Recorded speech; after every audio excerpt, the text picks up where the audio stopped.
una sa lahat. I am a presumptive candidate for the 2028 presidential elections, pero hindi ko pa yon pinagpaplanuhan sa ngayon. Tulad ng impeachment, hindi yan ang prioridad at iniisip ko ngayon. Si Sara Duterte lang ang presidente na kung siya ang manalo, may mananagot! Alam namin, pag-upo ng ating Pangulong Sara Duterte, babalik ang ustisya sa ating bansa, mababawi lahat ng ninakaw sa sambayan ng Pilipino. Mga kapatid, alas 5:30 na. Ito na mga bumabanderang balita. Susweldohan ng mga tsuper, boundary ng mga jeepney driver, sagot ng Manila City Hall para makalibre ng sakay ang mga pasahero. Hiniram natin yung kanilang mga jeep at mga driver yung kanilang oras. Operator, guaranteed may kita. Driver, guaranteed may kita. Gasolinahan, guaranteed may benta. At higit sa lahat, garantisado yung mga mananakay nakatipid itong mga darating na araw na ito. Biyaheng Semana Santa, ilang bus sa PTEX hindi sumunod sa utos si Pangulong Marcos na walang taas pasahe. Showdown sa sayawan, sinong mas magaling humataw, si Yorme o si Panelo? Hawak mo ang beat, dahil libre ang sakay dito ang jeepney. Yeah.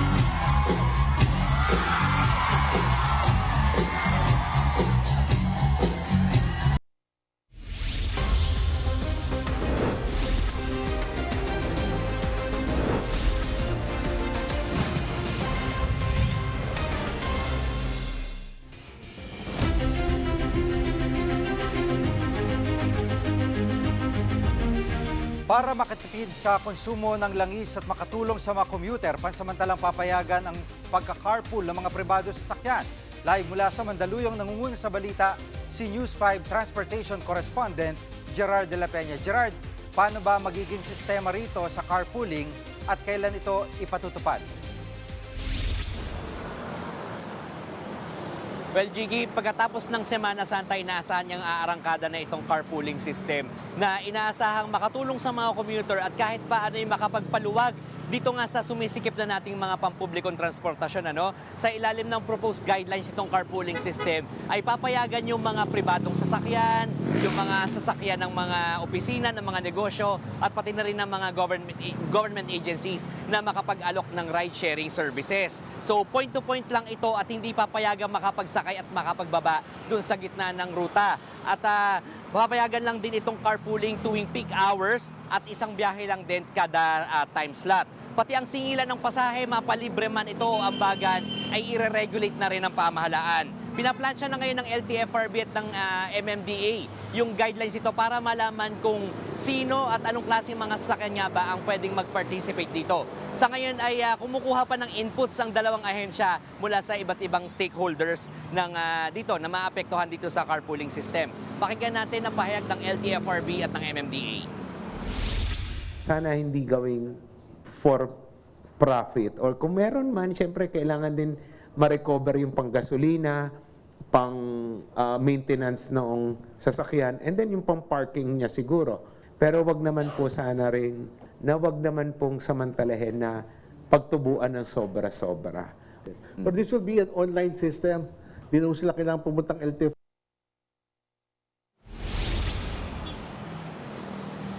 Jiggy, sa Monday or Tuesday next week ay bababa na yung guidelines ito at doon na rin malalaman kung paano ba makakapag-apply yung mga interesadong mag-carpooling.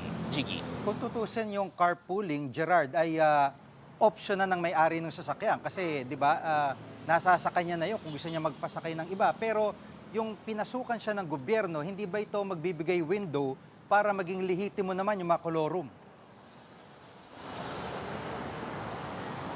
Nako, valid point yan, Jiggy. Kaya nga nangako yung mga otoridad na poproteksyon na nila yung interest ng mga pampublikong sasakyan, lalong-lalo na yung may mga lehitimong mga prangkisa. Kasi ngayon pa lang, Jiggy, parang may agam-agam na, parang may konti ng pagproprotesta itong mga operator ng mga UV Express. Dahil tama ka, halos pareho yung service na inaalok ng mga nagka-carpool at nitong mga UV Express, which is P2P. So kung hindi raw mababantay ang maayos ito, baka raw maging competitors pa sila sa kalye. So yung kakarampot na ang kinikita ng mga UV Express operators, baka mawala pa. sila. So, yun nga rin sinasabi ng MMDA tsaka ng LTFRB doon sa mga mabibigyan ng special permits para mag-carpooling, wag namang abusuhin at gamitin ding pampasada yung kanilang mga kotse. Jiggy. At Gerard, kumusta yung pag-alok ng libreng sakay sa iba't ibang mga lugar? Jiggy, patuloy pa rin yung libreng sakay ng Department of Transportation. Hanggang mamayang alas 8 ng gabi ay may libreng sakay mula Philcoa at Welcome Rotonda na papuntang Cubao.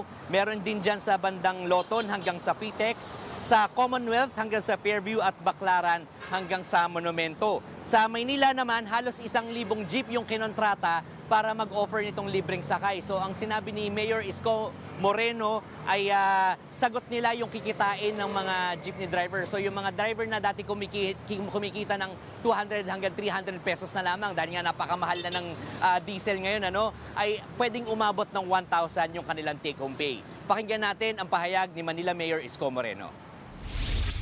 Hihiramin ko yung mga jeep at driver, garantisadong bayad. Araw-araw, may kita ang operator, may kita ang driver.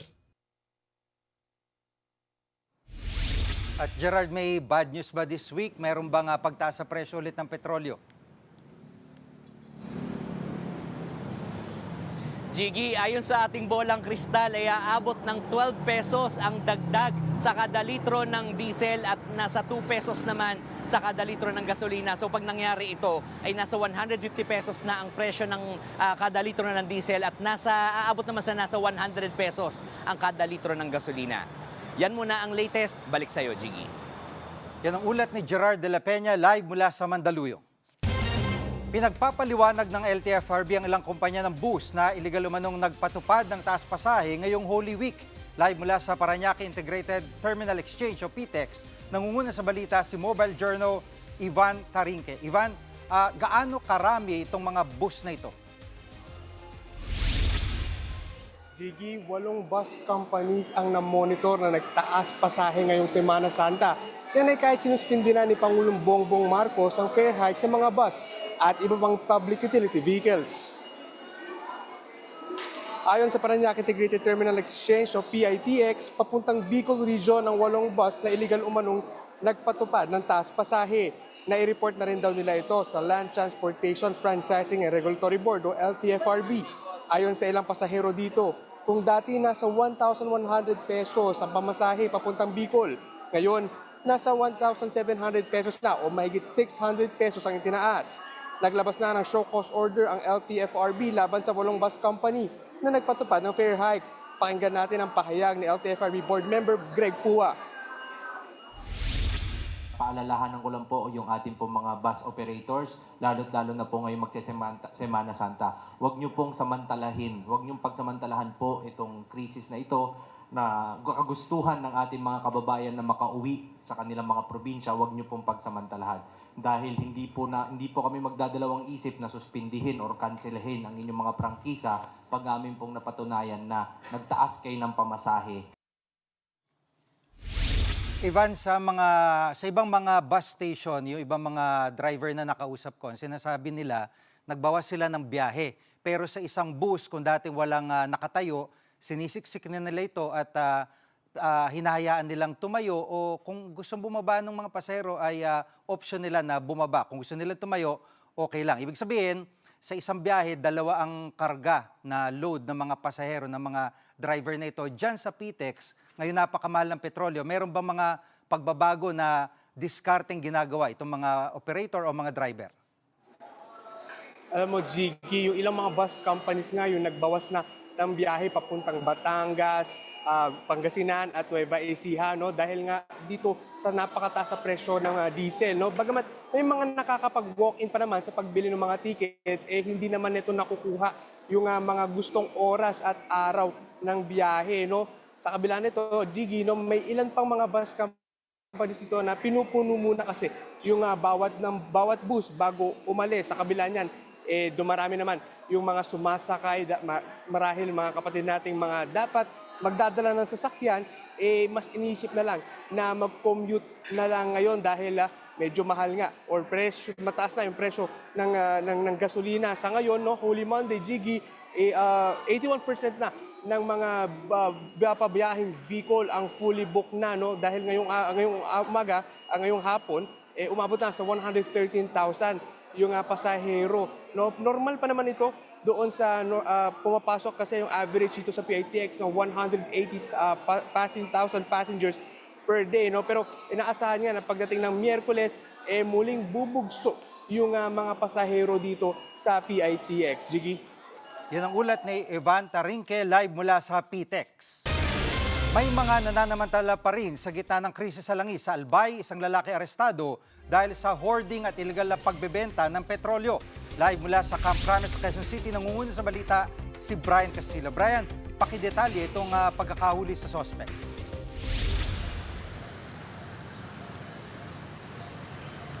Jiggy, aabot sa mahigit 2 milyong piso yung halaga ng ibinibentang gasolina nitong naarestong suspect. Natimbog ang lalaki sa isinagawang entrapment operation ng PNP sa Ligaw City sa Albay. Nasamsam din ng mga pulis yung mga naglalakihang storage container at maging ang isang fuel tanker. Ayon sa PNP, bumibili itong suspect ito sa magkakaibang gasolinahan at saka ito iipunin bago ibenta doon sa kanyang mga piling customer. Narito ang pahayag ng PNP. Dahil po may mga kababayan tayo na tumatangkilik na bumili na kahit mas mataas ng konti doon sa mismong retail stations o gas stations, ito po ay kinakagat ng ating mga kababayan. Sapagkat sa computations po nila kapag sila ay pupunta pa sa retail stations, sila din ay maggagasolina rin po.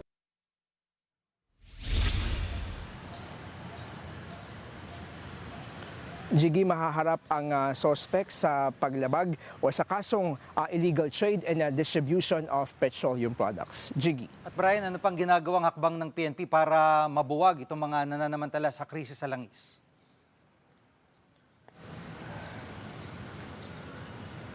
Jiggy, nagpapatuloy nga yung pinaigting na pagbabantay ng PNP sa mga gasolinahan. Katunayan, umakyat na sa 7 individual yung nasampahan nila ng reklamo. Kaugnay ito doon sa mga kaso na panghuhord o yung pag-iimbak ng langis at sa illegal na pagbebenta ng langis sa mataas na presyo. Ayon sa PNP, ilan sa mga kinasuhan nila ay galing sa Bicol, Eastern Visayas, Central Luzon at maging sa Maya Davao Region. Mahaharap ang mga sangkot sa kasong paglabag sa Batas Pambansa No. 33 na nagbabawal sa hoarding at illegal na bentahan ng langis. Nauna nang humingi ng tulong sa PNP ang Department of Energy para nga bantayan yung mga nanamantala sa krisis sa langis. Samantala, bumaba naman sa 365 yung bilang ng mga nagsalang gasolinahan sa buong bansa. Yan ay sa gitna na rin ng patuloy na pagtaas ng presyo ng langis. Paliwanag nila ay nakakuha na raw sila ng karagdagang supply, kaya naman sila ay nakapagbukas at muli nang nakapag-operate. Yan muna ang latest. Balik sa iyo, Jiggy. Yan ang ulat ni Brian Castillo live mula sa Camp Crame. Susunod, Araw ng Davao tila naging kampanya para kay VP Sara. At petisyon ni Harry Roque laban sa House Quadcom ibinasura ng Korte Suprema.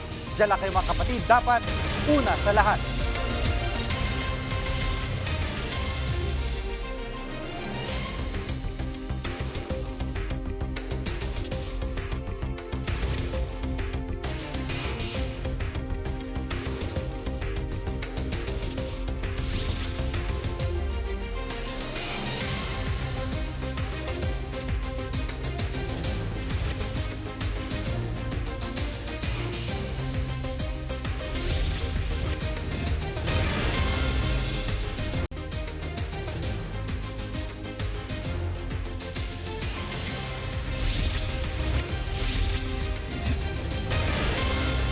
Tila naging kampanya ang Araw ng Davao. Nagdatingan sa lungsod ang ilang politiko na nagpahayag ng suporta sa pagtakbong Pangulo ni VP Sara sa 2028. Live mula sa Davao City, nangungun sa balita si News 5 Mindanao correspondent Bril Montalvo. Bril, pakidetalye ano ang nangyari sa mismong Araw ng Davao? Jiggy, tila meeting de avance ang nangyaring culminating activity ng Araw ng Davao nitong Sabado. Isa-isang nagsalita sa entablado ang mga kaalyado ni Vice President Sara Duterte. May mga pamilyar na mukha sa politika at mga kasalukuyan at dating opisyal ng pamahalaan ang nagsama-sama para suportahan ang kandidatura ni VP Sara. Personal na dumalo sa event sina Vice President Sara Duterte, Davao City Mayor Baste Duterte at iba pang miyembro ng pamilya Duterte. Kasabay din kasi ito ng ika-81 kaarawan ni dating Pangulong Rodrigo Duterte. Hindi maiwasang mabahira ng politika ang pagtitipon. Ilan sa mga dumating, sina dating COMELEC Commissioner Rowena Guanzon, Congressman Kiko Barzaga, Congressman Leandro Liviste at Duterte Youth Party List Chairman Ronald Cardema. Narito ang kanilang pagpapahayag ng suporta sa kandidatura ni VP Sara. Dahil kung hindi si Sara Duterte ang magpresidente, walang mananagot. Si Sara Duterte lang ang presidente na kung siya ang manalo, may mananagot. Alam namin, pag-upo ng ating Pangulong Sara Duterte, babalik ang ustisya sa ating bansa, mababawi lahat ng ninakaw sa sambayan ng Pilipino at lahat ito ay magpapatuloy sa tunay na pagbabago na nilagay ni Rodrigo Duterte sa sambayan ng Pilipino. At Bril, ano naging tugon ni VP Sara sa kanyang mga taga-suporta? Jiggy, hindi raw muna iniisip ni VP Sara ang 2028 elections. Uunahin daw muna niyang tulungan ang taong bayan. Sa kabila nito, nagpapasalamat pa rin siya sa mga nakisaya sa araw ng Davao at nagpahayag ng suporta sa kanya. Narito ang pahayag ni VP Sara. I am a presumptive candidate for the 2028 presidential elections, pero hindi ko pa yon pinagpaplanuhan sa ngayon. Tulad ng impeachment, hindi yan ang prioridad at iniisip ko ngayon. Dahil napakarami sa ating mga kababayan ang nananawagan pa rin ng totoong pagmamahal at serbisyo galing sa ating pamahalaan.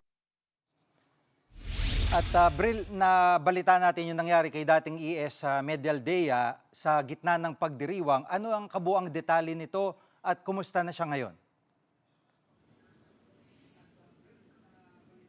Jiggy, sumailalim kahapon sa isang medical procedure si dating Executive Secretary Salvador Mijaldea matapos siyang isugod sa ospital nitong Sabado. Habang nagsasalita si Mijaldea sa Solidarity Walk para kay dating Pangulong Rodrigo Duterte sa San Pedro Square, biglang sumama ang kanyang pakiramdam at napatigil sa kanyang pagsasalita sa stage. Hindi na nga niya natapos ang kanyang speech at dinala siya sa ospital. Agad naman siyang inalalayan ng mga kasama niyang personalidad gaya ni Senator Bongo at iba pa nilang kaalyado. Nananawagan si Senator Bongo ng panalangin para sa matagumpay na medical procedures ni Mijaldea. Hindi naman binanggit ng senador ang dahilan kung bakit na ospital si Mijaldea. Yan man ang latest mula dito sa Davao City. Balik sa iyo, Jiggy. Yan ang ulat ni Bril Montalvo live mula sa Davao City. Kumpiyansa si House Committee on Justice Member Terry Ridon na ibabasura ng Supreme Court ang petisyon para pigilan ang impeachment proceedings laban kay Vice President Sara Duterte. Ayon kay Ridon, sinunod ng komite ang konstitusyon, House rules at maging ang naunang SC ruling sa unang impeachment ng bise. Matatanda ang kinwestiyon ni Attorney Israelito Torion at ilang pang abogado pag-usad ng impeachment complaint laban kay VP Sara sa Kamara. Bago nito, sinabi na ng bise na wala siyang kinalaman sa inihaing petisyon. Sa kabila ng petisyon, tuloy pa rin daw ang House Justice Committee sa pagdaraos ng impeachment hearing. Nakatakdang muling mag-convene ang komite matapos ang Semana Santa. Alam po ninyo, mataas po yung kumpiyansa po natin na ibabasura po ito ng Korte Suprema. Kasi una, sinabi na ho ng Supreme Court resolution on the previous Duterte impeachment that the House rules respect the due process rights of the respondent. Pangalawa, sinabi din po in that Supreme Court resolution that the Supreme Court will not intrude into the determination of form and substance of the House Committee on Justice of Congress itself. No? Ibinasura ng Korte Suprema ang petisyon ni dating Presidential Spokesperson Harry Roque laban sa House Quad Committee. Kaugnay ito ng hiling ni Roque na pigilan ng Quadcom na arestuin siya. Obligayang dumalo sa mga pagdinig ng komite at magsumite ng mga dokumento sa imbestigasyon ng Philippine Offshore Gaming Operations o POGO. Ay sa SC, moot o wala ng saysay ang inihahing petisyon ni Roque. Inilisa kasi ng Quadcom ang contempt order matapos mag-adjourn ang 19th Congress noong June 11, 2025. Kasalukuyang may warrant of arrest si Roque para sa kasong qualified human trafficking. Iniugnay si Roque sa POGO matapos siyang tumayo bilang abogado at kinatawan ng Whirlwind Corporation kung saan nakatayo ang Lucky South 99. Huling nakita ng publiko si Roque sa The Hague sa Netherlands noong November 2025. Base sa huling ulat, nag-a-apply siya ng asylum sa Austria. Susunod, mga sinuspindeng biyahe ng eroplano, apektado kaya mga magbabakasyon ngayong Semana Santa. At bagong bukas na Cavitex C5 Link, libreng madaraanan buong Abril. Huwag kayong bibitiw, dapat una sa lahat.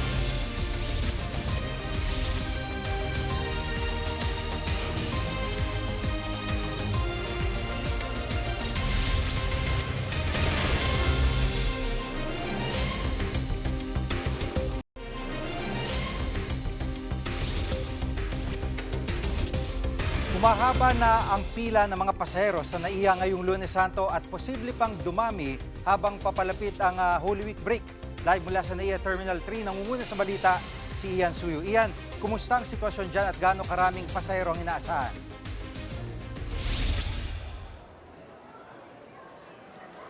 Jiggy, alam mo, ramdam na nga yung Holy Week rush dito sa NAIA Terminal 3 dahil tuloy-tuloy yung pagpasok ng mga kapatid natin na tutungo sa kanilang mga biyahe at mga probinsya.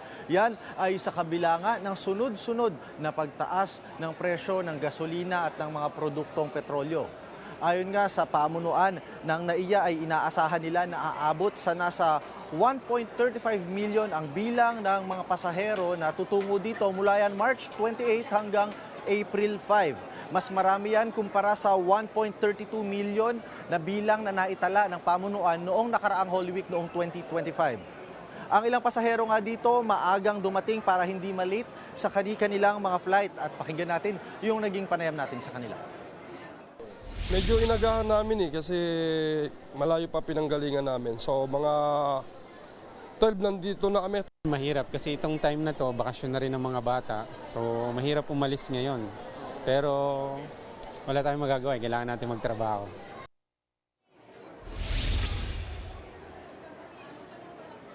Jiggy, minomonitor din natin yung sitwasyon sa pantalan dito ngayon sa Maynila.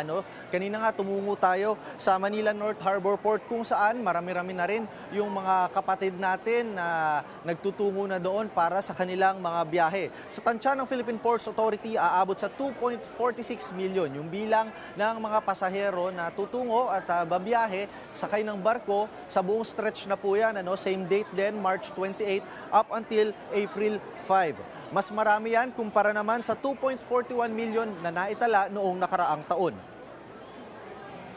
At iyan, paano matitiyak na hindi magkakaaberya yung mga pasahero dyan sa NAIA? Jiggy, para nga mas maging organisado yung pamamalakad at yung movement ng mga pasahero dito sa NAIA ay nagsagawa ng reassignment, yung management para sa mga international flights. Kabilang dito yung Air China, China Eastern, Vietnam Airlines, Royal Brunei at Shenzhen Airlines na ililipat sa Terminal 3 mula yan sa Terminal 1. Bukod dyan, i-reassign din ang international flights ng Philippine Air Asia, pati na rin ang Air Asia Berhad sa Terminal 1, galing naman yan sa Terminal 3. At pagdating naman ng April 1, ay lilipat na rin sa Terminal 3 ang Japan Airlines na dati nasa Terminal 1. Jiggy, sa ngayon wala namang napapaulat na aberya sa mga biyahe bukod dun sa manakanakang delay ng flight schedule. Samantala, ang North Harbor naman, nauna na rin sinabi na magiging 24 hours yung operation nila. Tuloy-tuloy po yan hanggang sa pagsapit ng Huwebes Santo. Pagdating ng Biyernes Santo, 5 a.m. na yung magiging first trip nila at hanggang alas 7 na po yan ng gabi. Pagpatak ng alas 7, gates closed na po.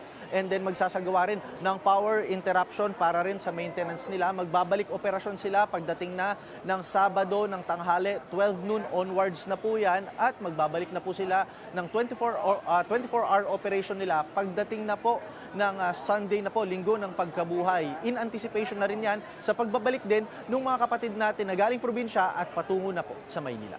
Yan muna ang latest mula dito sa Pasay. Jiggy? At Ian, panghuli na lang, meron bang epekto yung naging anunsyo ng mga airline kamakailan na pagkakansela ng ilang mga flights dahil sa mahal nga na presyo ng petrolyo?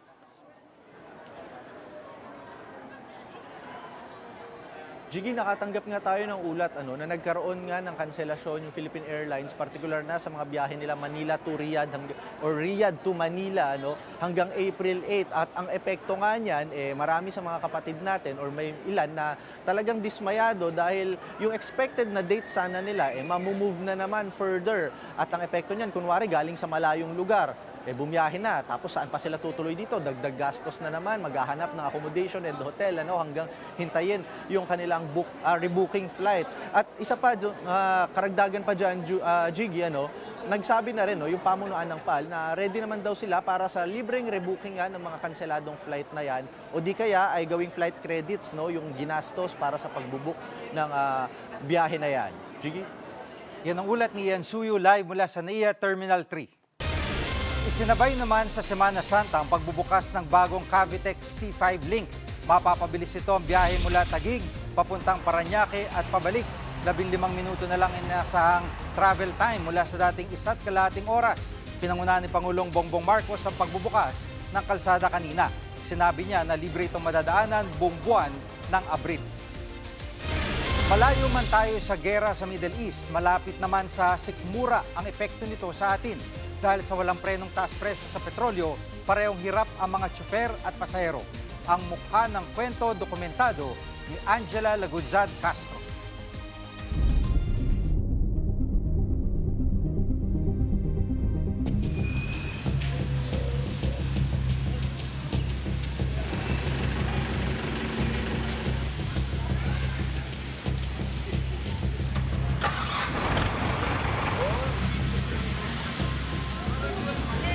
SSS Punto.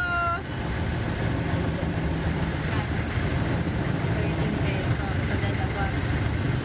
26. Okay, so sasamahan natin ngayon si Tatay Teban na babiyahe ngayon sa may pakonsepsyon dito sa Marikina. Ito yung oras na sabi niya, maaaring maraming ang sumakay kasi rush hour na, may mga pauwi na sa mga kanilang trabaho, ang karamihan sa mga mananakay, no? So titingnan natin, 13 pesos pa rin ang pamasahe sa jeep.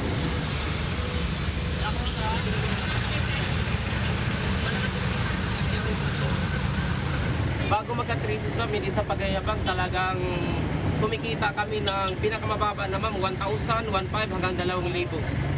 So ngayong mahal na ang gasolina, ang diesel, magkano na nauuwi mo? Ma'am, dahil doble na po yung presyo ng diesel, yung kinikita namin na 1,500 hanggang 2,000, doon na po napupunta, wala na kami ngayon. Wala na uuwi? Opo, totoo. Kayo, habang bumabiyahe kayo ng ilang oras, no? Alas 5 ng umaga hanggang alas 10? Opo, halos bumabiyahe kami ng 16 hours. Tara! Wala na raw magawa kundi magkanya-kanyang diskarte para kahit papaano may kaunting barya na may uwi sa tahanan pagkatapos ng mahabang pakikipagbuno sa kalsada. Kaya sanay na kami mag-adjust sa gutom. Kaya pag nagutom kami, kapag may naglalako-lako, yun, bumibili na lang kami. Importante, may may uwi. Opo. Kami po yung nag-a-adjust na lang para may pang-uwi. Sakripisyo na lang. Opo, kasi yung pamilya namin sa bahay, umaasa lang po talaga sa amin.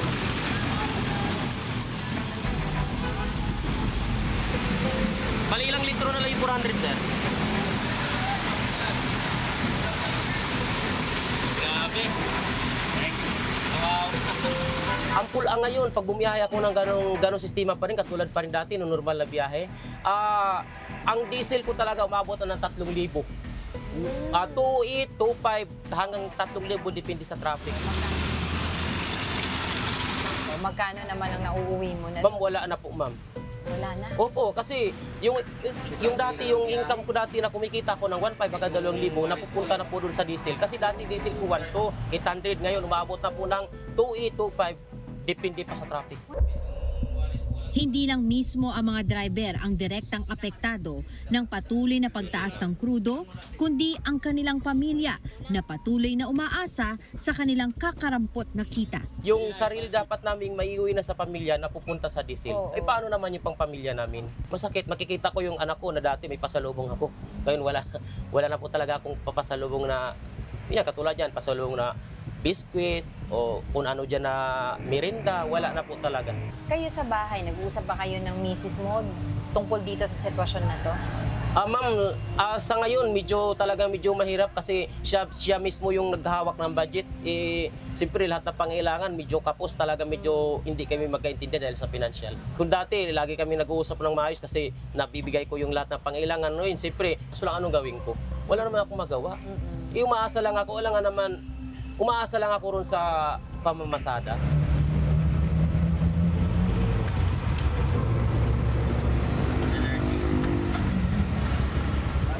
Ganun na lang kasi pag magbigay ako, ito lang yung pera ko. Pagtsagaan mo na, budgetin mo na lang. Siyempre, bilang isang nagbabudget sa bahay, hindi nga naman talaga alam kung paano babudgetin kasi kulang na kulang. Talagang malakas ako. Totoo yan, di ko pinapakita. Kaso lang, minsan, doon na lang ako naiyak pag ako na lang mag-isa. Minsan, naisip ko na, ang hirap pala. Pero sa ibang tao, nasa harap sa ibang tao, kasi sa sarili ko, dapat laging malakas ka. Kaya di ako nagpapakita na umiiyak doon sa maraming tao. Hindi ko na, doon pagtalikod, doon ko na parang ang sakit. Susunod, Mayor Isko Moreno, dating presidential spokesperson sa Alpanelo, trending sa kanilang dance moves. Huwag kang bibitiw, dapat una sa lahat.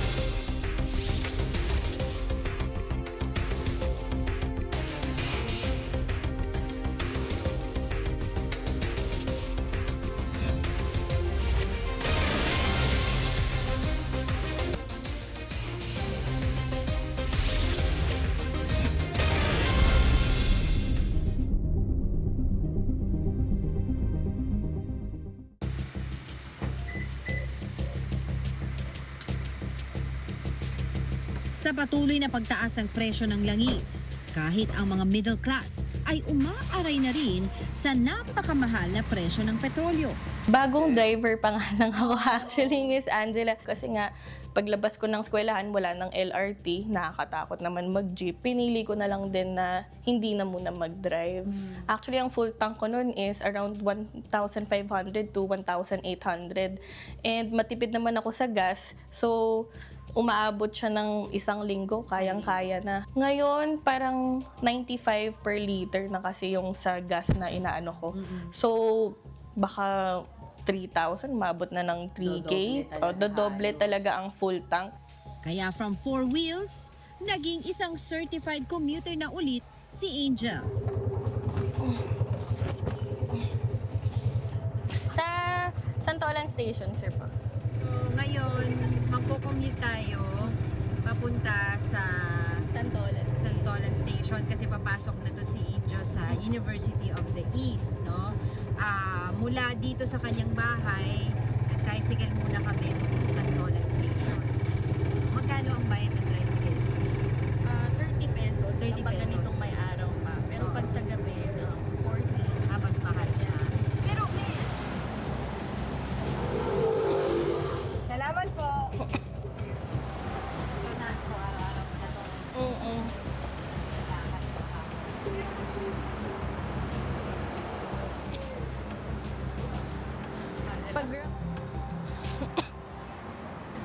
Nang hindi naka 50% off, 30 pesos na ngayon. Pero dahil ngayon may 50 off dahil nga dito sa oil crisis na situation natin, 15 pesos na lang. So nung nagda-drive ka, ilang oras ka nakakarating from your house to University of the East?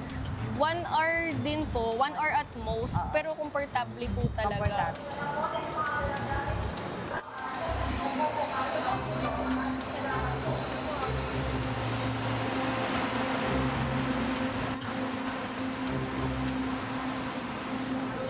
So ngayon po ay 2:06 in the afternoon.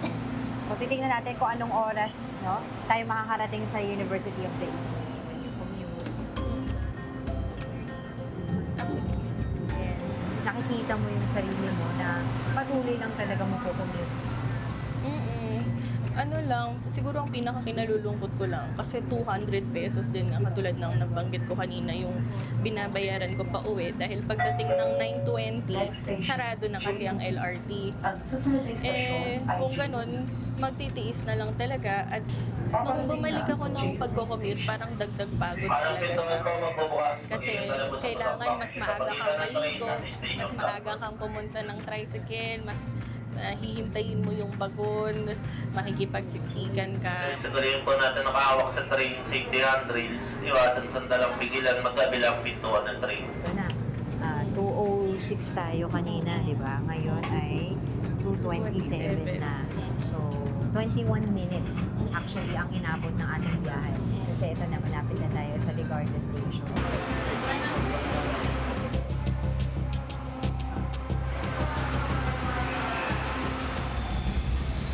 Okay, so nandito na tayo sa Ligarda Station. Tayo po ay maglalakad na papunta naman ng UE. So mula dito, or magta-tricycle pala tayo, no? Tricycle. So mula dito, papuntang UE, ilang minuto? Kung lalakarin natin mga 6-7 minutes. Pero pag tricycle, saglit lang po talaga. Okay, so ngayon napag-desisyon na namin ni Angel na mag-tricycle na lang tayo dahil sobrang tirik ng araw, makahimatayin tayo sa init, di ba? Tama Pero po. buti nga meron tayong opsyon na ganun. Yung ibang kababayan natin, ibang kapatid natin, walang ganun, talagang titiisin, di ba? Na maglakad sa ilalim ng tirik ng araw para makapagtipid ng kanilang pamasahe. Totoo po. Sige, so ngayon, mula dito sa Ligarda, going to UE, ilang oras? O ilang minuto? Kung nakalakad Tricycle po, tayo. naka-tricycle tayo, parang mga 3 minutes lang po siguro. Magkano pa masahe? Yun ang hindi ko alam kasi hindi ko masyado siya Mas madalas kang naglalakad. Mas madalas Kasi po nga naglalakad nagtitipid ngayon. si Angel. Sobra po. Oo, halika na. Doon po tayo tatawid.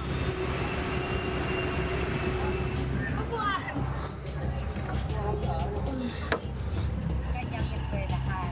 So, dito na lang.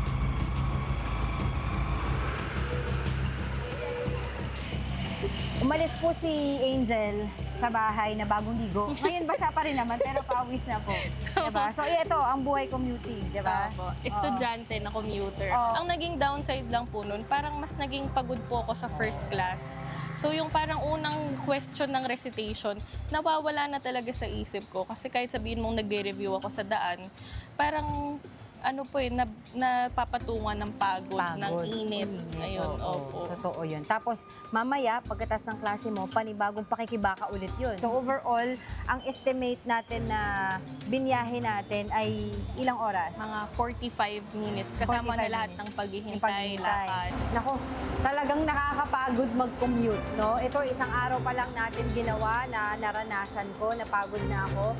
Pawis-pawisan, lahat na ng klase, lahat na ng parte ng katawan ko pawis ngayon at talagang yung pakiramdam malagkit, 'di ba? Ano pa kaya doon sa mga kapatid natin na araw-araw ito po yung kanilang ginagawa, ito yung kanilang pakikibaka na talagang nahihirapan po sila, no? So kawawa naman po talaga. Alam na ito talaga yung yung kumbaga yung kwento ng mga commuter. Ang mag-commute ay hindi biro. Ang mamasada, mas lalong hindi biro. Hindi lamang ito kwento ng isang driver o isang mananakay. Kwento ito ng maraming Pilipinong tahimik na lumalaban araw-araw. At sa bawat araw na lumilipas, pangamba, galit at kawalan ng pag-asa ang tanging nararamdaman.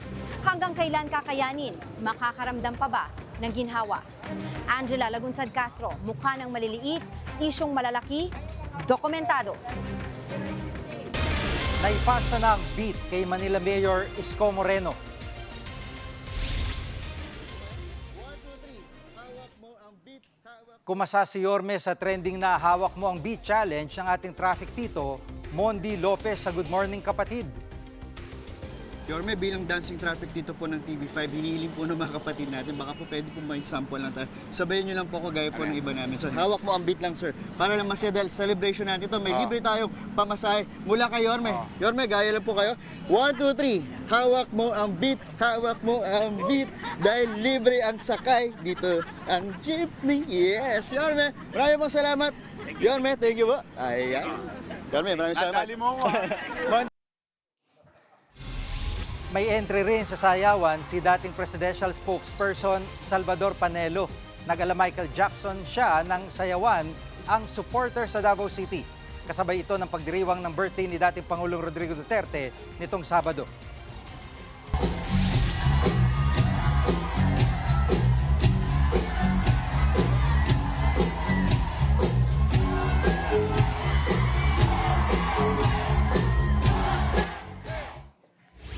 Kami ang inyong mga kapatid sa Balitan at Public Service. Dapat una sa lahat. Abangan niyo po ulit kami bukas dito sa TV5, 1PH, RPTV, True TV at 105.9 True FM.